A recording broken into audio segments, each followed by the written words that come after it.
Hello friends, myself Mohit Rao. Welcome back to my YouTube channel AIIMS nursing notes. हमने जो अपनी nursing priorities हम पढ़ रहे थे प्रैक्टिकल एंड सिनेरियो बेस्ड के क्वेश्चंस, एंड इसमें हम कंप्लीट नोट्स प्रोवाइड करेंगे जो हमारे जो सभी एग्जाम्स के लिए महत्वपूर्ण होते हैं। इसमें हम मेनली नर्सिंग प्रायोरिटीज़ के बारे में डिस्कस करेंगे।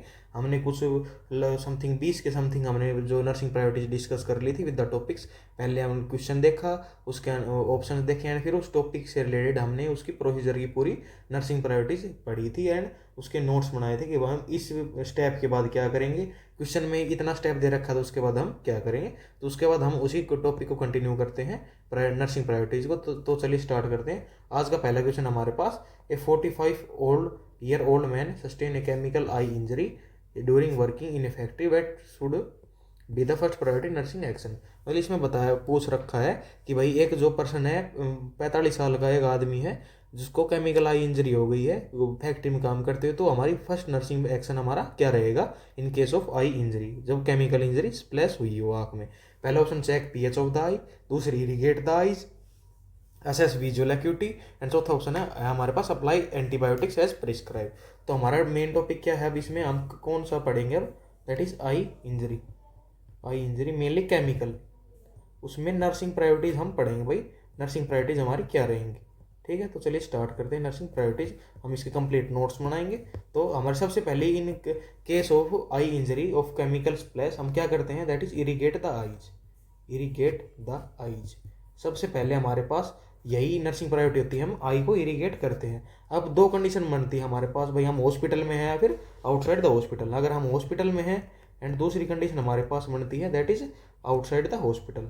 आउटसाइड हॉस्पिटल, हॉस्पिटल के बाहर है, तो हमारे पास क्या नर्सिंग प्रायोरिटी बनेगी हमारे पास। अगर हम हॉस्पिटल में हैं तो हम क्या करेंगे, हम आई को इरिगेट करेंगे। कितनी मिनट के लिए, 10 मिनट के लिए हम आई को इरिगेट करेंगे। किसके साथ, ओकुलर सॉल्यूशन का हम यूज़ करेंगे, that is ocular solution. Mainly हम कौन सा यूज़ करते हैं, आरएल हमारी फर्स्ट प्रायोरिटी रहती है, एंड एनएस हमारी सेकंड प्रायोरिटी होती है। क्योंकि जो आरएल की पीएच होती है ना, वो आई की पीएच के बराबर होती है, एंड एनएस की थोड़ी एसिडिक पड़ जाती है, इसलिए हम एनएस को कम यूज़ करते हैं, आरएल को ज़्यादा यूज़ करते हैं अकॉर्डिंग टू सॉन्डर्स एंड क्लेस, ठीक है। तो आरएल को यूज़ क्यों कर रहे हैं, क्योंकि वो उसकी पीएच जो हमारी आई की पीएच होती है ना, उसके ही बराबर सी होती है, तो वो आई को ज़्यादा अफेक्ट नहीं करेगी। लेकिन अगर हम आउटसाइड द हॉस्पिटल, आउटसाइड हैं हॉस्पिटल के, तो हम क्या करते हैं, tap water irrigation. Tap water से हम इरिगेट करते हैं। कितनी देर के लिए, 15 से 20 मिनट के लिए इरिगेट करते हैं हम टैप वाटर से, ठीक है। ये हमारा हो गया हॉस्पिटल के अंदर एंड आउटसाइड द हॉस्पिटल, ठीक है भाई। हॉस्पिटल में हम 10 मिनट करते हैं ओकुलर सॉल्यूशन से, एंड उसके बाद हम क्या करते हैं, आउटसाइड द हॉस्पिटल में क्या करते हैं, तो टैप वाटर से 15 से 20 मिनट के लिए हम आई को इरिगेट करते हैं, ठीक है। एंड फिर उसके बाद जो हमारी नर्सिंग सेकंड नर्सिंग प्रायोरिटी क्या है, check the pH of the eye. Check pH of the eyes, eyes की हम पीएच को हम चेक करते हैं। कैसे चेक करते हैं, वो एक स्ट्रिप आती है, उसको लगाकर सीधी पीएच हो जाती है। वही इसकी कितनी पीएच है, कितनी होनी चाहिए, 6 से 7 तक की पीएच हमारी आईज की होनी चाहिए। फिर उसी में हमारे पास दो कंडीशन बन जाती हैं, इफ़ पीएच इज, पीएच कितनी आ गई, 6 से 7 तक पीएच हमारी आ गई, या फिर 6 से 7 तक हमारी पीएच नहीं आई, ठीक है। ये नहीं आएगा कैसे, और इसमें आ गई, तो इसमें क्या करेंगे, जिसमें नहीं आई है ना, पीएच नॉर्मल नहीं आई, तो उसमें हम री इरीगेट आइज करेंगे, दैट इज री इरीगेट आइज। अब री इरीगेट कैसे करेंगे, फिर वही कंडीशन आ जाती है हमारे पास, भाई हॉस्पिटल में या फिर आउटसाइड द हॉस्पिटल। हॉस्पिटल में हुआ तो फिर से 10 मिनट इरीगेट करेंगे ओकुलर सॉल्यूशन में, मतलब आरएल से। और अगर आउटसाइड द हॉस्पिटल तो टैप वाटर का यूज़ करेंगे 15 से 20 मिनट इरीगेट करने के लिए। ये यहाँ तक समझ में आ गया, दो स्टेप हमारे क्लियर हो गए। सबसे पहले irrigate the eyes and check pH of the eyes. अब तीसरा स्टेप हमारे पास क्या आता है, तीसरा स्टेप हमारे पास, इसकी थर्ड नर्सिंग प्रायोरिटीज क्या आती है हमारे पास, assess visual acuity, that is assess visual acuity. जो हमारे पास विजन एक्यूटी का टेस्ट होता है वो हम इसमें परफॉर्म करते हैं, भाई उसका विजन तो ठीक है या नहीं, या फिर खराब हो गया है। अगली नर्सिंग प्रायोरिटी हमारी होती है apply antibiotics as prescribe, that is apply antibiotics as prescribe. जो भी एंटीबायोटिक्स हमें प्रेस्क्राइब की गई हैं उसको हम अप्लाई करते हैं, ठीक है। अब लास्ट नर्सिंग प्रायोरिटी हमारी क्या है, cover the I, cover the I with patch. हम पैच के साथ, विद पैच, पैच से हम आई को कवर कर देते हैं। एंड लास्ट हमारी आ जाएगी document the finding, document the finding. हम फाइंडिंग्स को डॉक्यूमेंट कर देंगे, ठीक है। ये था हमारा केमिकल इंजरी हो जाती है जब आँख में सबसे पहले क्या करते हैं, इरिगेट करते हैं आई को outside hospital inside the hospital, फिर पीएच चेक करते हैं, अगर पीएच नॉर्मल आ गई तो ठीक है, नहीं आई तो दोबारा से इरिगेट करते हैं, फिर विजन अक्यूटी टेस्ट को असेस करते हैं, फिर एंटीबायोटिक्स अप्लाई करते हैं, उसके बाद आई को कवर कर देते हैं पैच के साथ और डॉक्यूमेंट्स द फाइंडिंग। अब इसमें क्या आंसर हो जाएगा भाई, फर्स्ट प्रायोरिटी हमारी क्या है, अगर केमिकल इंजरी हो गई तो irrigate the eyes, that is B हमारा करेक्ट ऑप्शन हो जाएगा, इरिगेट द आइज। लेकिन अगर ऑप्शन मान लो क्वेश्चन में ही आएगा भाई भाई आई में इंजरी हो गई, केमिकल इंजरी एंड आई को इरिगेट कर लिया, तो हमारा सेकंड स्टेप क्या हो जाएगा, सेकंड स्टेप हमारा हो जाएगा चेक द पीएच। तो उस केस में हमारा आंसर हो जाता आंसर ए, लेकिन अब हमारा आंसर करेक्ट है आंसर बी। ठीक है, आंसर बी हमारा करेक्ट आंसर है अकॉर्डिंग टू दिस क्वेश्चन। मतलब आपको वही बात है कल वाली ही कि आपको क्वेश्चन याद नहीं करनी है, आपको ये सारी प्रायोरिटीज याद करनी है कि भाई किस स्टेप के बाद कौन सा स्टेप आएगा। ठीक है, अब अगले क्वेश्चन के ऊपर चलते हैं भाई। अगला क्वेश्चन क्या है, a client with severe heart failure हो रहा है, सडनली डेवलप्स, क्या क्या डेवलप हुआ उसको, severe dyspnoea, difficulty in breathing, paleness, tachycardia, bleeding for the sputum and wheezing and crackle sound, what should the first nursing action. तो हमारा first nursing action क्या होगी, ये सिम्टम्स दिए गए हैं, सीवियर हार्ट फेलियर का हमारा पेशेंट था। पहला ऑप्शन है एडमिनिस्टर O2, ऑक्सीजन को एडमिनिस्टर करेंगे, place the client in high follower position, patient को हाई फॉलोअर पोजीशन में प्लेस करेंगे, assess the client quickly, client को क्विकली असेस करेंगे हम, देन स्टार्ट आईवी लाइन, उसके बाद हम उसको आईवी लाइन स्टार्ट करेंगे। तो इसमें हमारी ये कौन सी कंडीशन बन रही है, सीवियर हार्ट फेलियर मान लो, that is severe heart failure, उसमें ये सिम्टम आ रहे, दैट इज साइनोसिस भी आ सकता है उसमें। ठीक है, सीवियर डिस्निया, पेलरनेस जो हमारे क्वेश्चन में दे रखा है, tachycardia, bleeding for the sputum, blood मतलब फॉर दी का मतलब होता है जाग वाला, for the sputum, for the का मेनली जो हिंदी में देसी भाषा में अगर मतलब समझे तो उसका मतलब फॉर दी मतलब जाग वाला। ठीक है, विजिंग हो रही है पेशेंट को, क्रैकल साउंड हो रही है, क्रैकल साउंड हो रही है, तो उस केस में ये क्या शो कर रहा है, ये शो कर रहा है pulmonary oedema, that is pulmonary oedema in case of heart failure, severe heart failure के केस में पल्मोनरी एडिमा शो हो रहा है। अब इसमें हमारी नर्सिंग प्रायोरिटीज क्या रहेंगी, पल्मोनरी एडिमा के केस में नर्सिंग प्रायोरिटीज। अब क्वेश्चन ऐसे पूछा जा सकता है भाई, सीवियर हार्ट फेलियर पेशेंट है, उसमें ये सिम्टम दे रखे हैं, तो इसका डायग्नोसिस क्या होगा, तो इसका डायग्नोसिस हो जाएगा हमारे पास पल्मोनरी एडिमा। तो ये भी क्वेश्चन इस क्वेश्चन में से बन सकता है। अब हम पढ़ेंगे पल्मोनरी एडिमा में नर्सिंग प्रायोरिटीज, हमारी नर्सिंग प्रायोरिटीज क्या होती हैं। इसमें सबसे पहले हमारी नर्सिंग प्रायोरिटी होती है place the client in right follower position, that is place the client, किसमें हम प्लेस करेंगे, in right follower position, right side थोड़ा टिल्ट करके राइट फॉलोअर पोजीशन में उसको क्लाइंट को प्लेस कर देंगे। ठीक है, अगली नर्सिंग प्रायोरिटी हमारी क्या है, पेशेंट को बढ़िया पोजीशन प्रोवाइड कर दी, फॉलोअर पोजीशन प्रोवाइड कर दी, फिर क्या प्रोवाइड करेंगे, that is high concentration of the oxygen, oxygen की हाई कंसंट्रेशन हम पेशेंट को प्रोवाइड करेंगे। अगली नर्सिंग प्रायोरिटी हमारे पास क्या आएगी, assess the client quickly specially lung sounds, हम असेस करेंगे पेशेंट को, असेस द क्लाइंट जल्दी से जल्दी, क्विकली स्पेशली क्या असेस करेंगे हम, स्पेशली लंग साउंड्स, जो लंग साउंड है ना पेशेंट की जिसमें क्रैकल साउंड आ रही तो उनको हम जल्दी से जल्दी असेस करेंगे। ठीक है, उसके बाद हमारी नर्सिंग प्रायोरिटी क्या हो जाएगी, चौथे नंबर पर होगी इनिशिएट एन आईवी लाइन, क्या होगी, इनिशिएट एन आईवी लाइन, हम आईवी लाइन को इनिशिएट करेंगे। अगली नर्सिंग प्रायोरिटी हमारी क्या होगी, आईवी लाइन इनिशिएट कर दी, फिर क्या करेंगे हम, administer diuretics and morphine sulphate और डायूरेटिक्स को हम पेशेंट में एडमिनिस्टर करेंगे। डायूरेटिक्स मेनली कौन सा करेंगे, लेसिक्स, जिसको फुरोसेमाइड बोलते हैं, लेसिक्स इसका ब्रांड नेम है, जो कि क्या करेगा, यूरिन आउटपुट को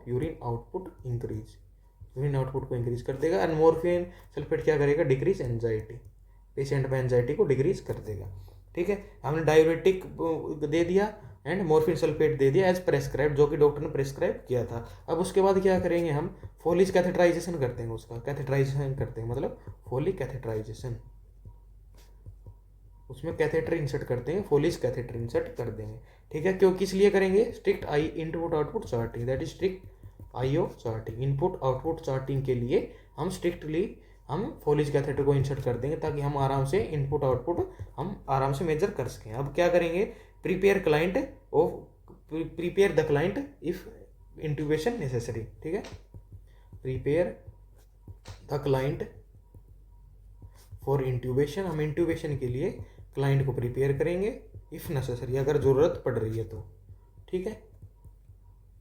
ये थी हमारे केस में nursing priority in case of the pulmonary oedema. तो क्वेश्चन में बताया गया था, सिम्टम दिए गए थे, उससे हमने डायग्नोस किया भाई पेशेंट को पल्मोनरी एडिमा है, एंड उसमें पल्मोनरी एडिमा में हम नर्सिंग प्रायोरिटीज पढ़ रहे थे, जिसमें पहले क्लाइंट को फाउलर पोजीशन प्लेस कर दिया, फिर हाई कंसंट्रेशन ऑफ ऑक्सीजन दी गई उसे, फिर पेशेंट को क्विकली असेस किया गया, मेनली लंग साउंड्स को, फिर आईवी लाइन को इनिशिएट किया गया और एडमिनिस्टर क्या किया गया, diuretics and morphine sulphate. Diuretics में लेसिक्स मेनली हम देते हैं जो कि यूरिन आउटपुट को इंक्रीज कर देता है। फिर हम उसका कैथेटराइजेशन करेंगे क्योंकि उसमें स्ट्रिक्ट आईओ चार्टिंग करनी पड़ती है, input output charting, and prepare client for the intubation if necessary. तो ये हमारी नर्सिंग प्रायोरिटीज होगी। तो क्वेश्चन में क्या पूछा था कि भाई हमारे पहले नर्सिंग एक्शन क्या रहेगा, तो पहले इसमें नर्सिंग एक्शन क्या होता है, place the client in right folder position, हम पेशेंट को राइट फोल्डर पोजीशन में पोजीशन प्रोवाइड करते, तो इसका हमारा आंसर होगा आंसर बी, ठीक है। Answer B is our correct option in this question, ठीक है। अगर ये प्रायोरिटी दी हुई होती तो हमारी अगली प्रायोरिटी हो जाती। चलिए अब अगले क्वेश्चन पे आते हैं।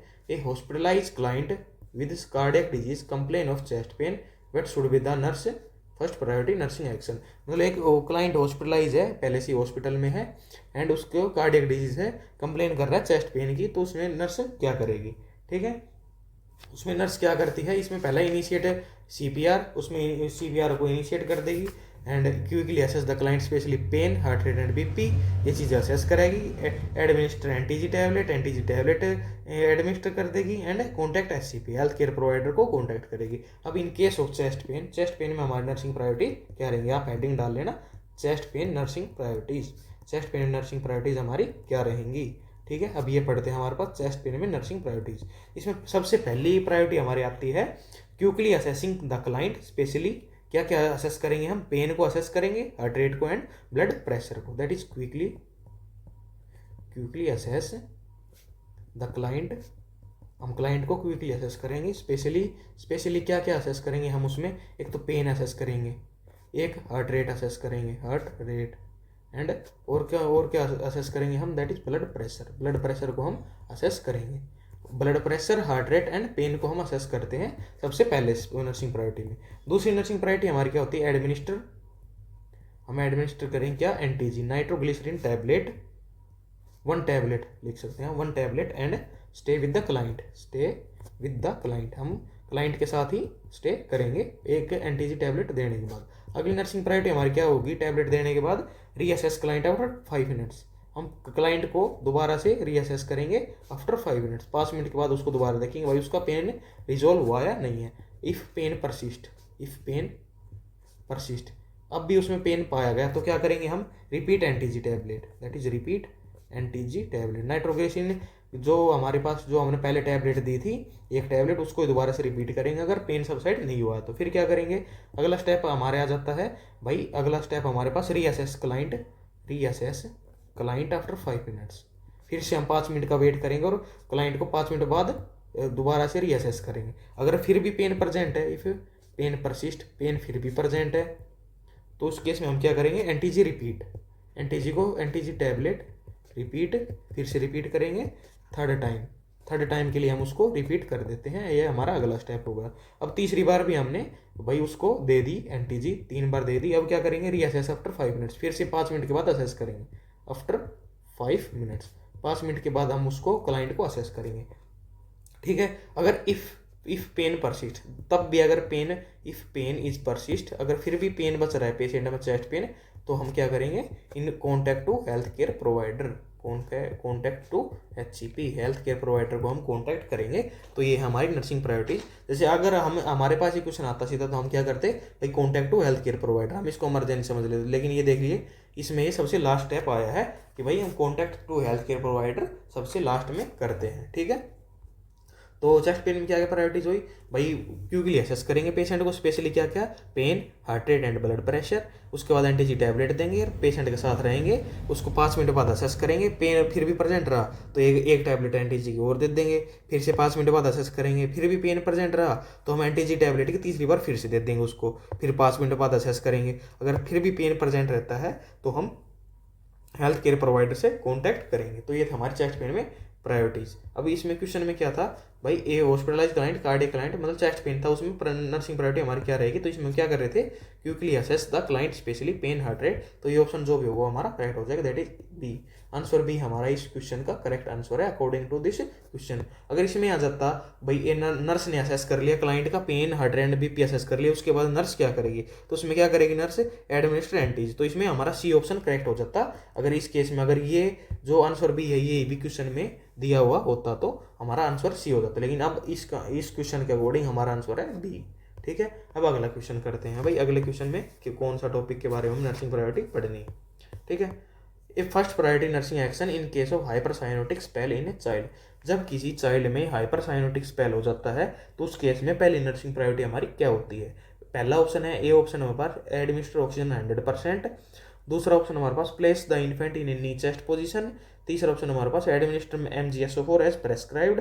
एंड चौथा ऑप्शन है हमारे पास एडमिनिस्टर IV फ्लूइड्स। हम कौन सा ऑप्शन करेक्ट करेंगे भाई, कौन सी नर्सिंग प्रायोरिटी करेंगे, करनी हमें सारी है लेकिन सबसे पहले हम कौन सी करेंगे। ठीक है, फर्स्ट नर्सिंग प्रायोरिटी में पूछी गई पहली कौन सी हम करेंगे। तो इन केस ऑफ हाइपरसाइनोटिक स्पेल में अब हम पढ़ते हैं भाई हाइपरसाइनोटिक स्पेल में क्या क्या होता है। ठीक है, तो क्या पढ़ेंगे हम, हाइपरसाइनोटिक स्पेल, हाइपरसाइनोटिक स्पेल, हाइपरसाइनोटिक स्पेल के अंदर, या फिर इसको क्या बोलते हैं, टेट स्पेल भी बोलते हैं इसको, टेट स्पेल। और क्या नाम है इसका, that is blue spell, blue spell. Same thing है, सारी चीज एक ही चीजें, इनको से हाइपरसाइनोटिक स्पेल बोलो, टेट स्पेल बोलो या फिर ब्लू स्पेल बोलो, तीनों एक ही चीज है। ये किसके कारण होती है, due to stress, due to stress. Stress किस किस वजह से हो सकता है बच्चे को, तीन कंडीशन हमारे पास अराइज होते हैं स्ट्रेस अराइज होने की, कौन कौन सी, एक तो क्राइंग, बच्चा अगर रोने लग रहा हो, या फिर फीडिंग, उसको फीडिंग प्रोवाइड की जा रही हो, या फिर डेफिकेशन, या फिर वो डेफिकेशन प्रोसेस कर रहा हो, उस केस में क्लाइंट को स्ट्रेस पड़ता है जिसकी वजह से वो हाइपरसाइनोटिक स्पेल में जा सकता है, जिसको tet spell and blue spell भी बोलते हैं। ठीक है, अब इसमें हमारी नर्सिंग प्रायोरिटीज क्या रहेंगी, दैट इज नर्सिंग प्रायोरिटीज। सबसे पहले हाइपरसाइनोटिक स्पेल में नर्स क्या करेगी। ठीक है, तो हम स्टार्ट करते हैं। हमारी पहली नर्सिंग प्रायोरिटी क्या रहेगी इसमें, प्लेस द बेबी। हम बेबी को कैसे प्लेस करेंगे, इन नी चेस्ट पोजीशन। ठीक है, place the baby in knee chest position, knee chest position. Baby को हम नी चेस्ट पोजीशन प्रोवाइड करेंगे क्योंकि जो रैशनल क्या इसका ब्रीथिंग एक्सचेंज के लिए हम ये पोजीशन प्रोवाइड करते हैं, that is breathing exchange. Question ये भी आ सकता है भाई हाइपरसाइनोटिक स्पेल में हम नी चेस्ट बेबी को प्रोवाइड, नी चेस्ट पोजीशन बेबी को क्यों प्रोवाइड करते हैं, तो उसका आंसर हो जाएगा हमारे पास ब्रीथिंग एक्सचेंज अच्छे से हो पाए इसलिए हम उसको नी चेस्ट पोजीशन प्रोवाइड करते हैं। अब अगला ऑप्शन हमारे पास आता है, मतलब अगली प्रायोरिटी हमारे पास आती है, that is administer oxygen, administer oxygen, administer हमें ऑक्सीजन करनी है। ठीक है, ये हमारी सेकंड प्रायोरिटी। अब तीसरी प्रायोरिटी हमारे पास हाइपरसाइनोटिक स्पेल में क्या हो जाएगी, तीसरी प्रायोरिटी में आते हैं हमारे पास, that is start IV line, start IV line. हम IV लाइन स्टार्ट कर देते हैं इनके केस ऑफ हाइपरसाइनोटिक स्पेल, हमारी तीसरी प्रायोरिटी। अब हमने IV लाइन स्टार्ट कर दी पेशेंट में, उसके बाद हम क्या करेंगे, एडमिनिस्टर MgSO4, एडमिनिस्टर MgSO4 जिसको हम मैग्नीशियम सल्फेट बोलते हैं एज प्रेस्क्राइब, जो कि हमें हेल्थ केयर प्रोवाइडर ने प्रेस्क्राइब किया है। ये MgSO4 क्यों देते हैं, क्योंकि ये एक वेसल डायलेटर होता है, दैट इज वेसल डायलेटर, इसका रैशनल है भाई MgSO4 क्यों देते हैं। एंड सबसे लास्ट में हम क्या करते हैं, दैट इज लास्ट हमारी प्रायोरिटी क्या होगी, start IV fluids, start IV fluids. क्यों, fluids to hydrate the child को हाइड्रेट करने के लिए हम IV फ्लूइड्स को हम स्टार्ट करते हैं, to hydrate the child. And last हमारा स्टेप आ जाता है, that is document the findings, document the findings. तो हम फाइंडिंग्स को डॉक्यूमेंट करेंगे in case of hypercyanotic spell, हमारी लास्ट प्रायोरिटी। क्या क्या थी नर्सिंग प्रायोरिटी भाई, हाइपरसाइनोटिक स्पेल को हम tet spell and blue spell भी बोल रहे थे, स्ट्रेस के कारण ये राइज हो रहा है। नर्सिंग प्रायोरिटी क्या थी, सबसे पहले हम बेबी को नी चेस्ट पोजीशन में प्रोवाइड, नी चेस्ट पोजीशन उसको प्रोवाइड करेंगे किस लिए, ताकि ब्रीथिंग एक्सचेंज ढंग से हो पाए। फिर एडमिनिस्टर ऑक्सीजन, ऑक्सीजन को एडमिनिस्टर करेंगे। And start IV line start कर देंगे। Administer MgSO4 magnesium sulphate administer करेंगे एज प्रेस्क्राइब, क्योंकि ये वेसल डायलेटर होता है। एंड स्टार्ट IV फ्लूइड को स्टार्ट कर देंगे to hydrate the child and document the finding. अब इसका आंसर क्या हो जाएगा हमारे पास, फर्स्ट प्रायोरिटी पूछी गई थी, फर्स्ट प्रायोरिटी क्या थी हमारे पास, place the baby in knee chest position. तो ये कौन से ऑप्शन में है, दैट इज बी, बी इस केस में हमारी इस आंसर हमारा बी हो जाएगा in case of this question. ठीक है, अगर इसमें पोजीशन अगर प्रोवाइड किया दिया हुआ मिलता है एग्जामिनर, मान लो बता देता भाई नीचे पोजीशन को प्रोवाइड करते, तो क्या वो एडमिनिस्टर करेंगे, एडमिनिस्टर ऑप्शन, तो हमारा ऑप्शन कौन सा हो जाता, that is A option will be correct if examiner give the position of the baby in the question. ठीक है, एंड अब हम करते हैं अगला क्वेश्चन। अगला क्वेश्चन हमारा क्या है, in case of poisoning, poisoning के केस में इन चाइल्ड बच्चे में weight will the nurse nursing action, हमारी फर्स्ट नर्सिंग एक्शन क्या रहेगा in case of the poisoning. सबसे पहले असेस द चाइल्ड, दूसरा है आइडेंटिफाई द पॉइजन, तीसरा हमारे पास administer antidote, and last option हमारे पास स्टार्ट आईवी फ्लूइड। ठीक है, अब कौन सी केस में हमें नर्सिंग प्रायोरिटीज पढ़नी है, दैट इज पॉइजनिंग के केस में हमें पढ़नी है नर्सिंग प्रायोरिटीज। नर्सिंग प्रायोरिटीज हमें पढ़नी है in case of the poisoning. ठीक है, सबसे पहले हमारे पास क्या आती है, असेस द चाइल्ड। सबसे पहले हमारी नर्सिंग प्रायोरिटी होती है असेस द चाइल्ड, हम चाइल्ड को असेस करते हैं भाई उसको क्या प्रॉब्लम हुई है। अगली नर्सिंग प्रायोरिटी हमारे पास क्या आती है, that is A B C, जिसका मतलब एयरवे, ब्रीदिंग एंड सर्कुलेशन, ये हमारे पास अगली नर्सिंग प्रायोरिटी होती है। इसके बाद ये असेस कर लिया, इसके बाद हमारे पास अगली नर्सिंग प्रायोरिटी क्या है, start CPR if necessary, start CPR if necessary. ठीक है, अब अगर हमें सीपीआर की जरूरत हो तो हम सीपीआर स्टार्ट कर देंगे। अगली नर्सिंग प्रायोरिटी क्या है, एम्प्टिंग द माउथ, मतलब अगर बच्चे ने अगर कोई दवाई निगल रखी है उसको माउथ से हम रिमूव करेंगे, द माउथ विद पिल्स। ठीक है, अगली नर्सिंग प्रायोरिटी हमारे पास क्या, आइडेंटिफाई द पॉइजन, उसके बाद हमें पॉइजन को आइडेंटिफाई करना है भाई कौन सा जहर बच्चे ने इंजेस्ट किया है। पॉइजन को आइडेंटिफाई कर दे, उसके बाद नर्सिंग प्रायोरिटी क्या है हमारे पास, गिव एंटीडोट, हमें एंटीडोट देंगे उसको एज प्रेस्क्राइब्ड, जो कि हमें डॉक्टर ने प्रेस्क्राइब किया है, प्रेस्क्राइब। एंड लास्ट हमारे पास डॉक्यूमेंट द फाइंडिंग्स।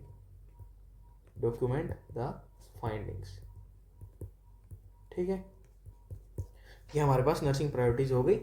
पॉइजनिंग के केस में बच्चे को असेस करेंगे, फिर एबीसी असेस करेंगे, एयरवे ब्रीथिंग सर्कुलेशन, और सीपीआर देंगे अगर उसकी जरूरत पड़ रही है तो। एम्प्टिंग द माउथ, माउथ को एम्प्टी करेंगे, आइडेंटिफाई द पॉइजन, पॉइजन को आइडेंटिफाई करेंगे भाई कौन सा इंजेस्ट किया है, and give antidote as prescribe, और एंटीडोट देंगे जो भी हमें प्रेस्क्राइब किया गया है, एंड डॉक्यूमेंट द फाइंडिंग। तो फर्स्ट नर्सिंग प्रायोरिटी हमारे पास क्या आती है, that is assess the child, हम चाइल्ड को असेस करते हैं, तो इसमें हमारा आंसर हो जाएगा बी, मतलब A, answer A is of this question. अगर assess of the child question में मिलता तो हमारे पास क्या हो जाती ए बी सी, एंड वो भी ऑप्शन नहीं मिलता तो start CPR if necessary, and वो भी नहीं मिलता तो क्या बोलता एम्प्टी माउथ, और वो भी नहीं होता तो आइडेंटिफाई द पॉइजन, तो हमारा बी ऑप्शन करेक्ट हो जाता। अब अगला क्वेश्चन आता है हमारे पास, चलिए देखते हैं। A 4-year child brought to the emergency department of hospital with nose bleeding, भाई पेशेंट को नोज ब्लीडिंग हो रही है, 4 साल का बच्चा है, but should be the first priority nursing action in this case, मतलब इस केस में हमारे पास फर्स्ट नर्सिंग प्रायोरिटी क्या रहेगी नोज ब्लीडिंग के केस में, मतलब एपिस्टैक्सिस के बारे में हमें पढ़ना है भाई। एपिस्टैक्सिस के केस में भाई क्या हमारी रहेगी नर्सिंग प्रायोरिटीज। भाई पहला ऑप्शन है हमारे पास, place the child in sitting up and leaning forward position, remain calm and keep the child calm and quiet, and apply pressure to the lower portion of the nose with the thumb and the finger, and चौथा option हमारे पास insert cotton into the nostril. अब क्या answer होगा इसमें, सबसे पहले हम इसकी प्रायोरिटीज पढ़ लेते हैं भाई क्या प्रायोरिटीज हमारी होती हैं, तो हमारा आंसर भी हो जाएगा। तो कौन सा टॉपिक हमारे पास, दैट इज एपिस्टैक्सिस, एपिस्टैक्सिस का हमारे पास टॉपिक है, एंड इसमें हम नर्सिंग प्रायोरिटीज पढ़ेंगे। प्रायोरिटीज क्या रहेगी हमारी नर्सिंग प्रायोरिटीज, तो चलिए स्टार्ट करते हैं। हमारे पास इसमें सबसे पहली प्रायोरिटीज आती है भाई remain calm and help the client to keep calm and quiet. ठीक है, क्या होगा, रिमेन काम, हमें शांत रहना है, एंड हेल्प द क्लाइंट, हमें क्लाइंट की हेल्प करनी है, to remain calm, to keep calm and quiet, क्यों करना है, टू टेक कोऑपरेशन, ताकि हमें बच्चे से कोऑपरेशन मिल सके फ्रॉम क्लाइंट से हमें कोऑपरेशन मिल सके, इसलिए हमें खुद भी शांत रहना है और हमारे क्लाइंट को भी हमें शांत रखना है। अगली नर्सिंग प्रायोरिटी हमारे पास क्या है, place the client in sitting up position and lean forward. ठीक है, प्लेस द चाइल्ड, हमें चाइल्ड को प्लेस करना है किस पोजीशन में, इन सीटिंग पोजीशन में, सीटिंग अप पोजीशन, जो हमारी सीटिंग अप पोजीशन होता है मतलब बैठे रहना, एंड लीनिंग फॉरवर्ड, हाँ लीन फॉरवर्ड करके, जो कि ऑर्थोपेनिक पोजीशन भी उसको बोलते हैं, लीन फॉरवर्ड। किसके लिए इसका रैशनल क्या है, टू प्रिवेंट एस्पिरेशन, एस्पिरेशन को प्रिवेंट करने के लिए हम सिटिंग अ पोजीशन या फिर लीनिंग फॉरवर्ड पोजीशन हम बच्चे को प्रोवाइड करते हैं। अगली पोजीशन हमने प्रोवाइड कर दी, उसके बाद हमारी नर्सिंग प्रायोरिटीज क्या रहेगी? तीसरे नंबर पर apply pressure on soft lower portion of the knows, that is apply pressure on soft lower, जो लोअर सॉफ्ट है पोर्शन ऑफ द नोज, जो हमारा नोज का लोअर सॉफ्ट पोर्शन है उसके ऊपर प्रेशर अप्लाई करेंगे। ठीक है, ये ब्लीडिंग परसिस्ट, लेकिन ब्लीडिंग फिर भी हो रही है, ये ब्लीडिंग परसिस्ट, लेकिन हमारे जो एपिस्टैक्सिस है वो नहीं रुकी। तो उस केस में हम क्या करेंगे? अगली नर्सिंग प्रायोरिटी हमारे पास क्या हो जाएगी चौथे नंबर पर? That is insert cotton. हम कॉटन को इंसर्ट करेंगे इन ईच नोस्ट्रिल, दोनों नोस्ट्रिल में, इन ईच नोस्ट्रिल, दोनों नोस्ट्रिल में हम कॉटन को इंसर्ट करेंगे। एंड इफ ब्लीडिंग कंटिन्यूज, लेकिन फिर भी ब्लीडिंग कंटिन्यूज है, इफ ब्लीडिंग कंटिन्यूज, फिर भी ब्लीडिंग हो रही है, तो उस केस में हम क्या करेंगे? Notify health care provider, notify, अगली प्रायोरिटी हमारी नोटिफाई हेल्थ केयर प्रोवाइडर को हम नोटिफाई करेंगे। And assist in nasal packing, अगली नर्सिंग प्रायोरिटी है हमारी assist in nasal packing. Nasal packing के अंदर हम क्लाइंट को असिस्ट कराएंगे, डॉक्टर को असिस्ट करवाएंगे। तो एपिस्टैक्सिस के केस में क्या हुई भाई? रिमेन काम एंड क्वाइट रहेंगे, पेशेंट को क्वाइट रहने के लिए बोल लेंगे। चाइल्ड को प्लेस करेंगे सिटिंग अप पोजीशन में या फिर लीनिंग फॉरवर्ड पोजीशन में। एंड टू प्रिवेंट एस्पिरेशन को प्रिवेंट करने के लिए अप्लाई प्रेशर, जो सॉफ्ट लोअर पार्ट होता है हमारा नोज का, उसके ऊपर हम प्रेशर को अप्लाई करेंगे ताकि ब्लीडिंग रुक जाए। लेकिन फिर भी ब्लीडिंग नहीं रुकी तो हम कॉटन इंसर्ट कर देंगे दोनों नोस्ट्रिल्स में।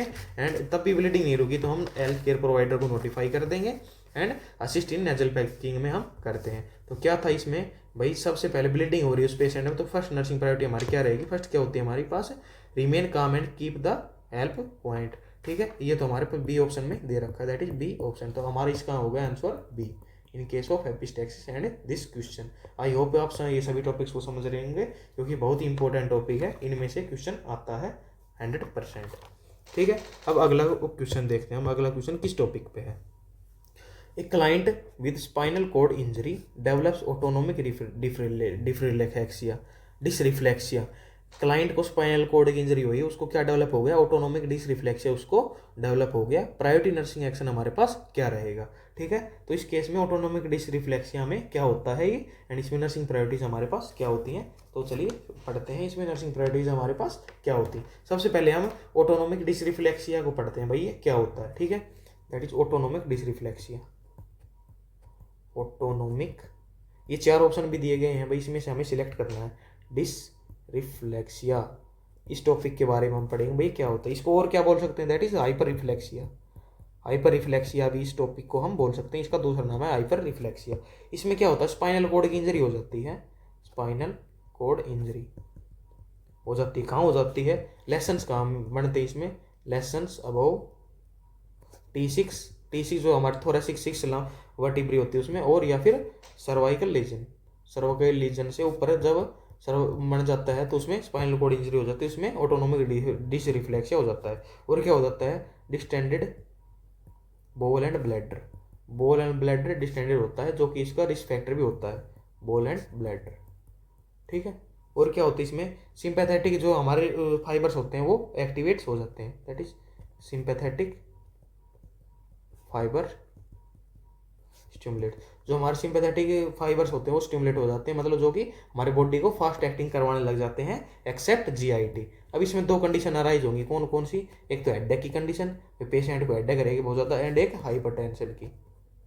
हाइपरटेंशन उसको पेशेंट को अराइज हो जाएगा ड्यू टू बैरो रिसेप्टर्स, क्योंकि बैरो रिसेप्टर हमारे प्रेजेंट होते हैं टू कंट्रोल द बीपी। ठीक है, वह और वैसोमोटर जो हमारा सेंटर प्रेजेंट होता है वो कहाँ प्रेजेंट होता है? वैसोमोटर सेंटर वो कहाँ प्रेजेंट होता है हमारे पास? मेडुला ओब्लोंगोटा में, ब्रेन का पार्ट है मेडुला ओब्लोंगोटा, उसमें प्रेजेंट होते हैं। अब इसमें तीन कंडीशन बन जाती हैं भाई, कौन कौन सी तीन कंडीशन बनती हैं? एक तो वेजो कंस्ट्रिक्शन होगा उसमें, vasoconstriction, vagal stimulation and vasodilation होगा। ये किस में होगा? अगर बिलो लेजन है तो बिलो लेजन, एंड ये इसमें क्या होता है? डिक्रीज हार्ट रेट, एंड इसमें क्या होता है? अबोव लेजन के above. T6 and above cervical injury. इसमें क्या सिम्टम अराइज होते हैं in case of vasoconstriction, that is pallor and coolness. Pallor and coolness इसमें हमने बता ही दिया भाई क्या हो जाता है, हमारा ब्रैडीकार्डिया हो जाता है। एंड इस केस में क्या हो जाता है हमारे पास, फ्लश्ड स्किन होगी, फ्लश्ड स्किन एंड कूलनेस या फिर स्वेटिंग हम बोल सकते हैं। ऑटोनोमिक डिसरिफ्लेक्स से क्या होता है, स्पाइनल कॉर्ड की इंजरी हो जाती है। लेजेंस कहाँ बनते हैं उसमें, T6 या फिर थोरेसिक 6 से ऊपर बनेंगे या फिर सर्वाइकल लेजेंस बन जाते हैं। इसमें डिस्टेंडेड बोन एंड ब्लैडर हो जाता है, जिसकी वजह से जो हमारे सिंपैथेटिक फाइबर्स हैं वो स्टिमुलेट हो जाएंगे, जिसकी वजह से क्या क्या सिम्टम आएंगे, headache and hypertension. Baroreceptors होते हैं हमारी बॉडी में जो कि हाइपरटेंशन को मेंटेन करके रखते हैं। वैसोमोटर सेंटर हमारा का प्रेजेंट होता है मेडुला ओब्लोंगोटा, जो कि हमारा ब्रेन का पार्ट है। उससे 3 कंडीशन अराइज होती है, that is vasoconstriction, vasodilation and vagal stimulation. Vasoconstriction कब होगा, जब below the lesion problem create होगी, उसमें सिम्टम्स क्या आएंगे, pallorness and coolness. Vagal stimulation से हमें हमेशा होता है ब्रैडीकार्डिया, एंड वैसोडाइलेशन क्या होगा, फ्लश स्किन एंड स्वेटिंग हो जाएगी। अब इसमें नर्सिंग प्रायोरिटीज आते हैं भाई, इसमें नर्सिंग प्रायोरिटीज क्या होती है हमारे पास in case of autonomic dysreflexia. Nursing priority क्या होती है in case of autonomic dysreflexia, ठीक है। अब सबसे पहले हमारे पास नर्सिंग प्रायोरिटी होती है इसमें, provide high Fowler position, provide high Fowler position to the client. हमें क्लाइंट को हाई फोल्डर पोजीशन प्रोवाइड करनी है। अगली नर्सिंग प्रायोरिटी हमारे पास क्या होती है, असेस फॉर किसके लिए असेस करेंगे, for full bowel and bladder, क्योंकि ये risk factor bowel and bladder distended ही होते हैं, जिसकी वजह से ऑटोनोमिक डिसरिफ्लेक्सिया कोज हो जाता है। अगली नर्सिंग प्रायोरिटी हमारे पास क्या होती है, assess BP, assess blood pressure को असेस करेंगे हम कब, इन एवरी हर 15 मिनट में, इन एवरी 15 मिनट्स। ये आपको याद रखनी है, एक बार एग्जाम में आया तो भाई कितने मिनट बाद हम बीपी को असेस करते हैं, इंपॉर्टेंट बनता है हमारे पास। उसके बाद क्या करते हैं हम, notify the health care provider, notify health care provider को हम नोटिफाई करते हैं। उसके बाद क्या करते हैं, प्रोवाइड एंटी हाइपरटेंसिव मेडिकेशंस। क्या करते हैं अगली प्रायोरिटी में हमारे पास, provide anti hypertensive medications as prescribe, जो कि हेल्थ केयर प्रोवाइडर द्वारा प्रेस्क्राइब की होती है। हम एंटी हाइपरटेंसिव मेडिकेशन हम प्रोवाइड करते हैं पेशेंट को, ठीक है। ये थे हमारी nursing priorities in case of autonomic dysreflexia, जिसमें हमने ऑटोनोमिक डिसरिफ्लेक्सिया को भी एक्सप्लेन किया है डिटेल में। तो ये था हमारा topic autonomic dysreflexia. Nursing priorities क्या थी इसमें, ये बता दिया, ये उसकी प्रॉब्लम है। तो क्या करते हैं हम उसमें, दैट इज पहली प्रायोरिटी हमारी क्या है, provide high Fowler position to the client. हम क्लाइंट को हाई फोल्डर पोजीशन प्रोवाइड करते हैं। कौन सा ऑप्शन हमारे पास, दैट इज ये हमारे पास पहला option, that is option A. इसका आंसर हो जाएगा हमारे पास आंसर ए। आपको मतलब जो इस क्वेश्चन में जो हम करवा रहे हैं, आपको मेनली नर्सिंग प्रायोरिटीज ही याद करनी है, उससे आपके सारे क्वेश्चन सोल्व हो जाएंगे किसी भी प्रकार के, ठीक है। आपको हर एक टॉपिक जितनी भी मैंने बताई है, जो पिछली क्लास ली थी उसमें 20 के समथिंग, एंड इसमें भी जो मैं बता रहा हूँ, इसकी आपको नर्सिंग प्रायोरिटीज सीरीज में ही याद करनी है स्टेप बाय स्टेप, तो आपको कोई प्रॉब्लम नहीं होगी टू सोल्विंग द आंसर्स, ठीक है। अब अगला क्वेश्चन आता है हमारे पास, in an event of convergence, भाई पेशेंट कन्वर्ल आ रहे हैं, कौन सी कंडीशन में, एक्लेम्सिया की कंडीशन में।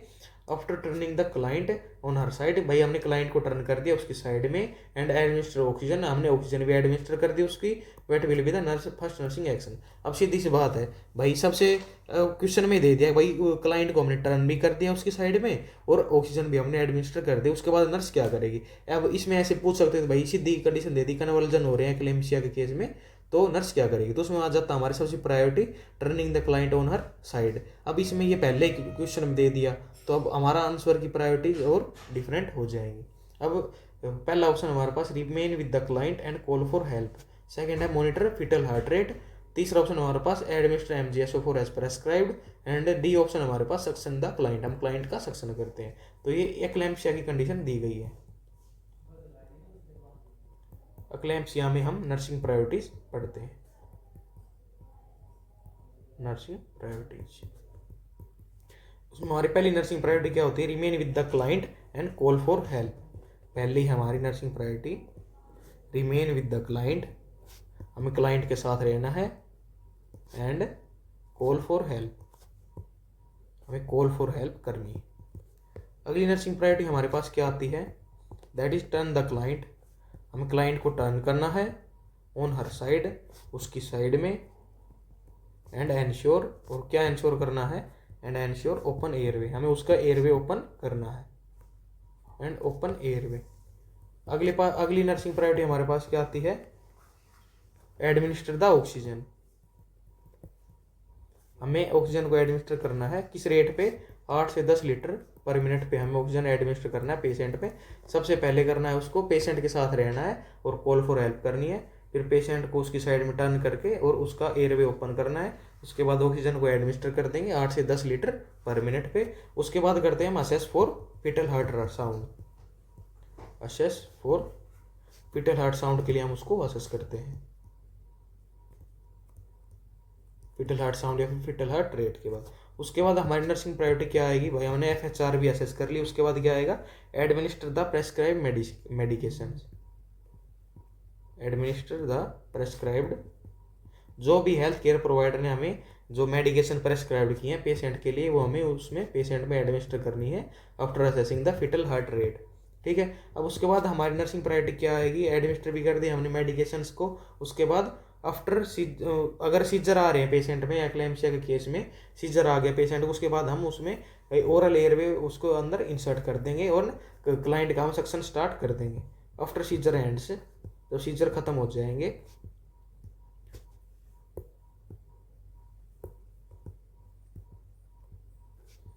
Then insert an oral airway, हम ओरल एयरवे को उसके पेशेंट के अंदर इंसर्ट करते हैं, and suction the client, client का सक्शन करते हैं, सक्शन द क्लाइंट स्टार्ट्स।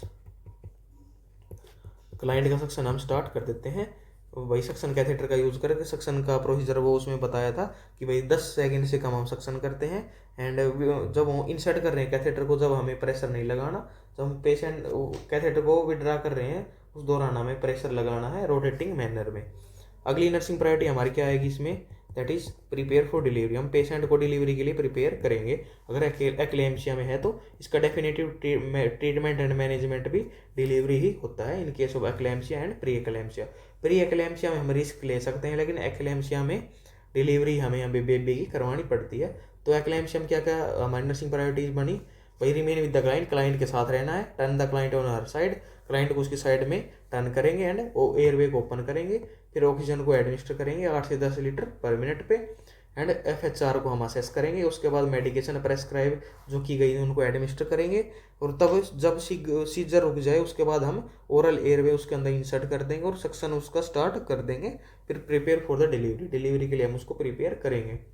तो इसमें पेशेंट को टर्न कर दिया था एंड ऑक्सीजन एडमिनिस्टर कर दी। तो अगली नर्सिंग प्रायोरिटी क्या रहेगी हमारे पास, उसके बाद होती है हमारी एडमिनिस्टर द ऑक्सीजन, ऑक्सीजन हमें एडमिनिस्टर करनी है।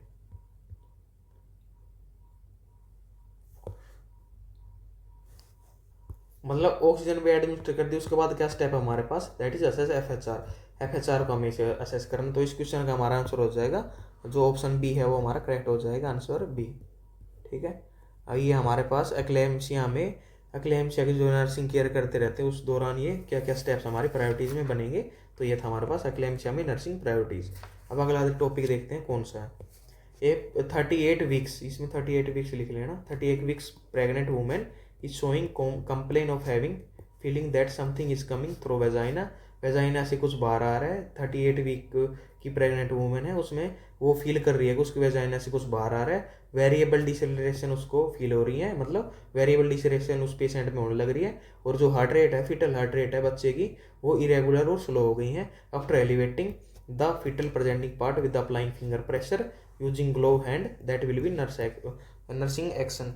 तो उसके बाद हमारे पहला नर्सिंग एक्शन क्या रहेगा, क्या क्या कर दिया उसमें भाई, उसकी फीटल प्रेजेंटिंग पार्ट को हमने एलिवेट कर दिया फिंगर को इंसर्ट करके विद द ग्लोव्स हैंड का यूज करके। तो अगला नर्सिंग एक्शन हमारा क्या रहेगा, पहला ऑप्शन एडमिनिस्टर ऑक्सीजन, दूसरा है place the client in extreme Trendelenburg position, Trendelenburg position में उसको प्लेस करेंगे। Monitor FHR, fetal heart rate को मॉनिटर करेंगे and assess the fetus for hypoxia, कि उसमें ऑक्सीजन की कमी तो नहीं हो रही है। एंड अगला ऑप्शन हमारे पास prepare to start the IV fluid line, IV fluid हम स्टार्ट करेंगे। तो ये केस हमारे पास वेरिएबल डिसेलरेशन का ही हमारे पास केस आया है, that is variable deceleration. Variable deceleration में नर्सिंग प्रायोरिटीज हमारी क्या रहेंगी?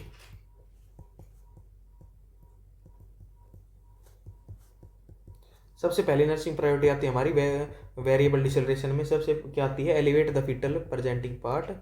Elevate the fetal presenting part, जो हमारा फीटल का प्रेजेंटिंग पार्ट है, मेनली हेड होता है, जो मोस्ट कॉमन होता है।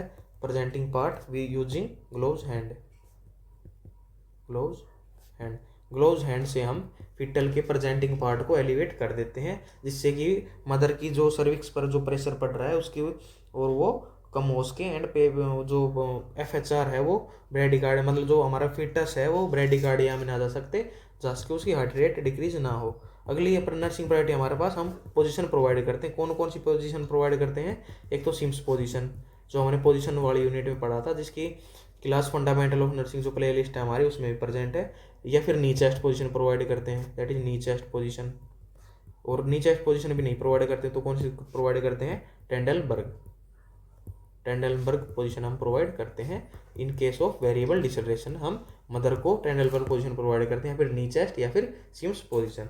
उसके बाद नर्सिंग प्रायोरिटी हमारे पास एडमिनिस्टर ऑक्सीजन। हमें ऑक्सीजन को एडमिनिस्टर करना है किस रेट पे? 8 से 10 लीटर पर मिनट। 8 से 10 लीटर पर मिनट हमें ऑक्सीजन एडमिनिस्टर करना है मदर में। And assess FHR। उसके बाद करना है हमें अगली प्रायोरिटी हमारे पास assess fetal heart rate. Fetal heart rate को हमें असेस करना है। अगली नर्सिंग प्रायोरिटी हमारे पास क्या बनती है? 5वीं nursing priority, that is start IV fluids. हमें IV फ्लूइड्स को स्टार्ट करना है। लास्ट नर्सिंग प्रायोरिटी हमारे पास क्या बनती है? IV फ्लूइड स्टार्ट करने के बाद prepare the client for immediate delivery. Immediate delivery के लिए हम क्लाइंट को प्रिपेयर करते हैं। एंड उसके बाद डॉक्यूमेंट द फाइंडिंग। उसके बाद हम फाइंडिंग को डॉक्यूमेंट करते हैं।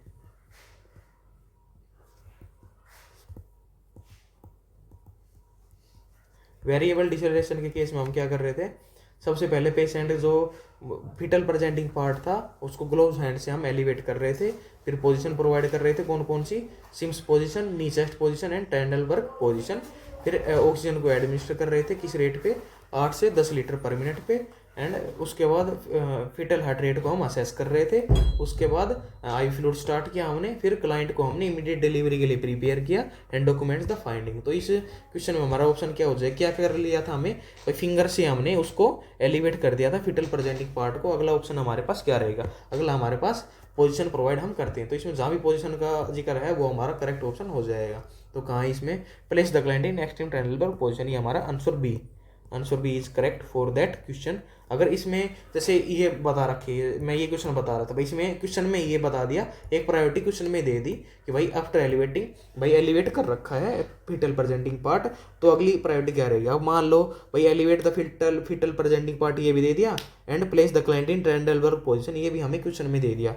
तो हमारे पास नर्सिंग प्रायोरिटी क्या आ जाती? फिर हमारे पास आ जाती है एडमिनिस्टर ऑक्सीजन। फिर हमारा ऑप्शन हो जाता ए वाला करेक्ट, फिर हम उसको ऑक्सीजन को एडमिनिस्टर करते हैं। ठीक है, ये था हमारे वेरिएबल डिसेलरेशन के केस में।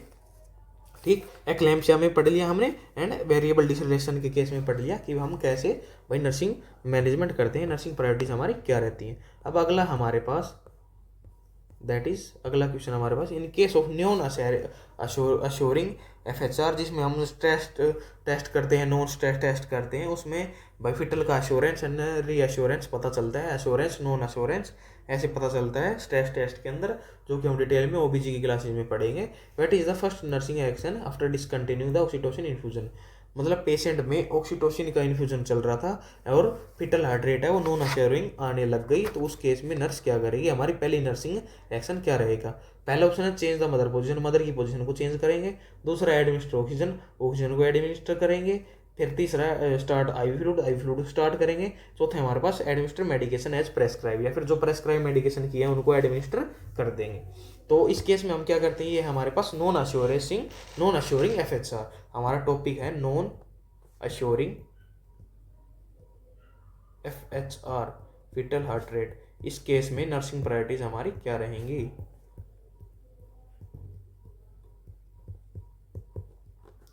इस केस में हमारी नर्सिंग प्रायोरिटीज? सबसे पहली नर्सिंग प्रायोरिटी हमारी इसमें आती है, that is identify the cause. हमें कोज को आइडेंटिफाई करना है। आइडेंटिफाई द कोज, कोज को आइडेंटिफाई करेंगे सबसे पहले। भाई क्यों प्रॉब्लम हो रही है बेबी को, कि भाई उसकी हार्ट रेट नॉन असेवरिंग आ रही है, मतलब बच्चा ब्रेडिकार्डिया में जा रहा है। अब फिर क्या करेंगे, स्टॉप द ऑक्सीटोसिन इन्फ्यूजन। अब सबसे पहले हम क्या करते थे, मतलब अगर हमें एक क्वेश्चन मिलता, अगर हम प्रायोरिटीज नहीं पढ़ते तो हम सबसे पहले क्या ऑप्शन टिकाते हैं एग्जाम में, that is stop the oxytocin infusion. हम ऑक्सीटोसिन को इन्फ्यूजन को स्टॉप कर देते, ये वाला ऑप्शन हम करेक्ट करके आते हैं 100%। लेकिन इसमें पहली प्रायोरिटी क्या होगी, आइडेंटिफाई द कोज। हम सबसे पहले कोज को आइडेंटिफाई करते हैं, फिर ऑक्सीटोसिन को स्टॉप करते हैं। देन उसके बाद अगली नर्सिंग प्रायोरिटी हमारे पास तीसरे नंबर पर क्या आ जाएगी, that is change the position. हम मदर की पोजिशन चेंज करते हैं, that is change the position. कौन सी पोजीशन में पेशेंट को प्रोवाइड करते हैं हम, that is left lateral. Left lateral position is provided, left lateral. ये आपका क्वेश्चन बन गया भाई, कौन सी पोजीशन हम प्रोवाइड करते हैं, that is left lateral position. अगली नर्सिंग प्रायोरिटी हमारे पास क्या आती है भाई, हमने पोजीशन प्रोवाइड कर दी पेशेंट को लेफ्ट लेटरल, फिर क्या आएगा हमारे पास, एडमिनिस्टर ऑक्सीजन। एडमिनिस्टर ऑक्सीजन किस रेट से, वही 8 से 10 लीटर पर मिनट के रेट से हम पेशेंट को ऑक्सीजन एडमिनिस्टर करेंगे। अगली nursing priority that is IV fluid inserted. IV fluid insert, IV fluid हम पेशेंट में स्टार्ट कर देंगे। अगली नर्सिंग प्रायोरिटी क्या है भाई, आईवी फ्लूइड स्टार्ट कर दिए एंड उसके बाद क्या करेंगे, कंटिन्यू असेस। हम कंटिन्यू क्या असेस करेंगे, the FHR. Continue assess the FHR, fetal heart rate. Fetal heart rate को हम कंटिन्यू असेस करते हैं, दैट इज एफएचआर। एफएचआर को हम कंटिन्यू असेस करते हैं। अब अगला आता है हमारे पास, अगली नर्सिंग प्रायोरिटी क्या हमारे पास, that is prepare for delivery. हम बच्चे को डिलीवरी के लिए प्रिपेयर करते हैं, मतलब मदर को डिलीवरी के लिए प्रिपेयर करते हैं, बेबी का बर्थ करवाएंगे। ठीक है, तो ये था हमारा किस केस में, in case of non assuring FHR. क्या कर रहे थे हम भाई, सबसे पहले हमने क्या कोज को आइडेंटिफाई किया, फिर ऑक्सीटोसिन इन्फ्यूजन को स्टॉप कर दिया, फिर पोजीशन चेंज कर दी लेफ्ट लेटरल में, एंड ऑक्सीजन को एडमिनिस्टर किया किस रेट से, 8 से 10 लीटर पर मिनट के केस से। फिर आईवी फ्लूइड को इंसर्ट किया एंड कंटिन्यू असेस एफएचआर को असेस किया and prepare for the delivery. तो ये हमारे पास इसमें क्या करेक्ट ऑप्शन हो जाएगा भाई, डिसकंटिन्यू। हमने ऑक्सीटोसिन इन्फ्यूजन डिसकंटिन्यू कर दिया, तो उससे अगला स्टेप पर जाओ, स्टॉप द इन्फ्यूजन। तो क्या है हमारे पास, that is change the position, change the position into left lateral. तो ये हमारे पास है ऑप्शन, ये रहा option A. Option A is our correct answer. Answer A is correct option in this question. इस क्वेश्चन के हिसाब से हमारा पहला ऑप्शन ही करेक्ट है। लेकिन अगर मान लो क्वेश्चन में आता भाई ऑक्सीटोसिन डिसकंटिन्यू कर दिया और मदर को पोजीशन प्रोवाइड कर दी लेफ्ट लेटरल पोजीशन, अब नर्स क्या करेगी, तो नर्स क्या करेगी, ऑक्सीजन को एडमिनिस्टर करेगी। तो हमारे पास हो जाता बी आंसर करेक्ट हो जाता इस क्वेश्चन का। तो ये था आज का हमारे टॉपिक्स, कुछ कौन कौन से किए हैं आज हमने, एक बार देख लेते हैं कौन कौन से टॉपिक की हमने नर्सिंग प्रायोरिटीज पढ़ी है। सबसे पहले पढ़ी हमने किसके, आई के केस में, जब केमिकल इंजरी हो जाती है आई में, उस केस में। दूसरी पढ़ी हमने, जैसे इसमें नंबरिंग डाल देते हैं, एक ये केस पढ़ा हमने, दूसरा केस पढ़ा हमने दैट इज पल्मोनरी एडिमा का, दूसरा केस पढ़ा एंड उसमें नर्सिंग प्रायोरिटीज। तीसरा केस हमने पढ़ा किसका, दैट इज चेस्ट पेन का। चेस्ट पेन का हमने नर्सिंग प्रायोरिटीज पढ़ी है, हमारे पास तीसरा केस हो गया। चौथा केस क्या रहा हमारे पास, दैट इज हाइपरसाइनोटिक स्पेल, हमारा चौथा केस रहा। एंड उसके बाद हमने किसकी नर्सिंग प्रायोरिटीज पढ़ी, वो थी हमारे पास पॉइजनिंग, पांचवी हमारी पॉइजनिंग की। एंड उसके बाद क्या है हमारे पास, उसके बाद है हमारे पास नो एपिस्टैक्सिस की हमारी छठी। एंड उसके बाद एपिस्टैक्सिस की नर्सिंग प्रायोरिटीज के बाद ऑटोनोमिक डिसरिफ्लेक्सिया जो कि 7वां नंबर है हमारा। एंड उसके बाद ऑटोनोमिक डिसरिफ्लेक्सिया के बाद हमने पढ़ा किसका, एक्लैम्सिया का, जो कि किस क्या नंबर था ये, हाइपर 7वां। एंड एक्लैम्सिया हमारे पास हो गया 8वां नंबर। एंड उसके बाद हमारे पास क्या आया, उसके बाद आया हमारे पास दैट इज वेरिएबल डिसलरेशन का, दैट इज 9वां नंबर। एंड उसके बाद हमने क्या पढ़ा, किसकी नर्सिंग प्रायोरिटीज पढ़ी, उसके बाद हमने पढ़ी नॉन अश्योरिंग एफएचआर की, दैट इज 10वां नंबर। तो आज हमने पढ़ी हैं 10 नर्सिंग प्रायोरिटीज, 10 टॉपिक्स की नर्सिंग प्रायोरिटीज। तो इन मेरे हिसाब से इन जो मान लो अगर आपके एग्जाम में 10 में से कुछ क्वेश्चन आ जाते हैं तो आपका एक भी क्वेश्चन गलत नहीं होगा अकॉर्डिंग टू दिस। मतलब अगर आप इन प्रायोरिटीज़ को स्टेप बाय स्टेप याद करते हैं तो आपका एक भी क्वेश्चन गलत नहीं होगा। ठीक है, अगर एक अस्थमा अटैक की प्रायोरिटीज हो रहे हैं वो भी अगर देख लो, अस्थमा अटैक, अब अगला टॉपिक आप डाल सकते हो इसमें, दैट इज अस्थमा अटैक। उसमें कुछ नहीं दे रखा, वैसे मेरे याद आ गया तो मैं करवा देता हूँ। Asthma attack nursing priorities, asthma attack के केस में नर्सिंग प्रायोरिटीज हमारे पास क्या रहेंगी, तो उसमें हमारे पास सबसे पहली नर्सिंग प्रायोरिटीज आ जाती है, क्या आती है, एयरवे पेटेंसी। हम एयरवे की पेटेंसी करते हैं, that is airway patency. Airway patency की हमने। एंड उसके बाद क्या किया हमने, administer the oxygen, administer the oxygen, oxygen administer की वाया किसके द्वारा, या तो नेजल कैनुला, नेजल कैनुला का यूज करके, या फिर O2 face mask, O2 mask का यूज करके हमने पेशेंट को ऑक्सीजन प्रोवाइड की। तीसरी नर्सिंग प्रायोरिटीज हमारे पास क्या हो गई, administer, that is administer medication, medication as prescribe, जो हमें प्रेस्क्राइब की गई है, in the inhalation form, inhalation form में उसको प्रोवाइड करते हैं। अगली नर्सिंग प्रायोरिटीज हमारे पास क्या आती है, that is start IV line, IV line हम स्टार्ट करते हैं, IV line and IV medication, IV line and IV medication है हम एज प्रेस्क्राइब स्टार्ट करते हैं।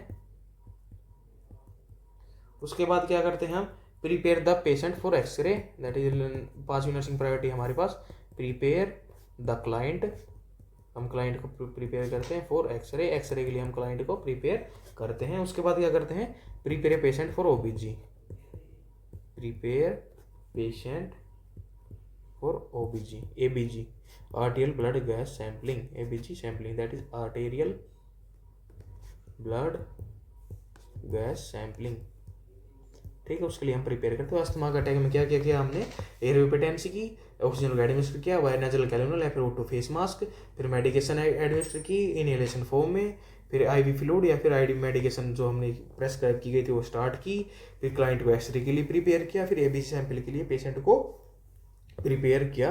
तो ये था आज का हमारा topic, that is nursing priorities of different topics, ठीक है, धन्यवाद आपका। और इसके मतलब इस जो पैनल है इसकी PDF आपको हमारे टेलीग्राम चैनल पर मिल जाएगी, जिसका नाम है एम्स नर्सिंग नोट्स, एंड उसका लिंक आपको इसी वीडियो के डिस्क्रिप्शन में मिल जाएगा। एक वीडियो हमने पहले करवाई थी नर्सिंग प्रायोरिटीज की, और एक वीडियो है, दोनों की PDF मैं टेलीग्राम चैनल पर अपलोड कर दूंगा, और लिंक आपको डिस्क्रिप्शन में मिल जाएगा। तो आप हमारे इस चैनल को सब्सक्राइब भी कर लीजिए।